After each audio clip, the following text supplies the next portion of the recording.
Katie Holmes did not dump Jamie Foxx for Joshua Jackson, despite a new tabloid cover story. Gossip Cop can exclusively debunk the report. Rips for both Holmes and Jackson tells us on the record that the Dawson's Creek co-stars are not dating. But the new cover of Star is falsely announcing Katie dumps Jamie for co-star Joshua. It's on. Similarly, inside the issue, the Gossip magazine contends in a teaser, Katie Holmes has kicked Jamie Foxx to the curb for a romance 20 years in the making. According to the story, the former colleagues have had an on-again, off-again affair, but after they locked eyes at the recent Dawson's Creek cast reunion, they were back in action. A so-called source is quoted as saying, "They've clicked all over again, and a lot of people are rooting for them and believe the timing is right."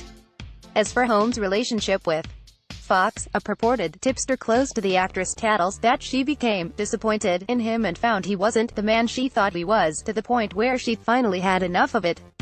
And that, alleges the supposed insider, led Holmes to go back to her ex. And now she and Jackson are said to be really happy together.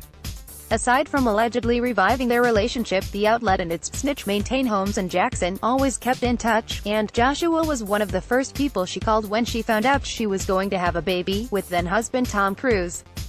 Since then, it's asserted Holmes has kept him up to date on all of Harry's momentous occasions, and now, it's like Jamie never existed, claims the publication. But much of this tale is wildly inaccurate. In fact, the only truths here are that Holmes and Jackson dated early on in their Dawson's Creek days and the cast recently had a reunion for Entertainment Weekly. Contrary to the contentions here, though, Holmes and Jackson haven't had an on-again, off-again affair for years, and they didn't always keep in touch once their show ended in 2003. They actually didn't speak for a long time, until Holmes randomly called Jackson in 2012 following her divorce from Cruise.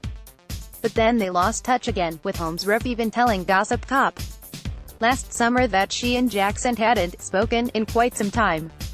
It is simply because they came face-to-face at last month's U photo shoot that the gossip media is now trying to make it seem like Holmes and Jackson are getting back together. As we already reported last week, that's just not the case. A spokesperson for Jackson even tells Gossip Cop these claims are hilarious. Meanwhile, Holmes' rep insists to us that none for this new cover is true. Emphatically denying the romance claims, the rep further calls the article made up, and confirms to us that the cast reunion was the first time Holmes and Jackson had seen each other in years. They don't speak regularly either, says the rep for Holmes. Star has published outright lies about the actress before, much like it did when it fabricated a 2016 cover story about Holmes and Foxx being married in a secret wedding.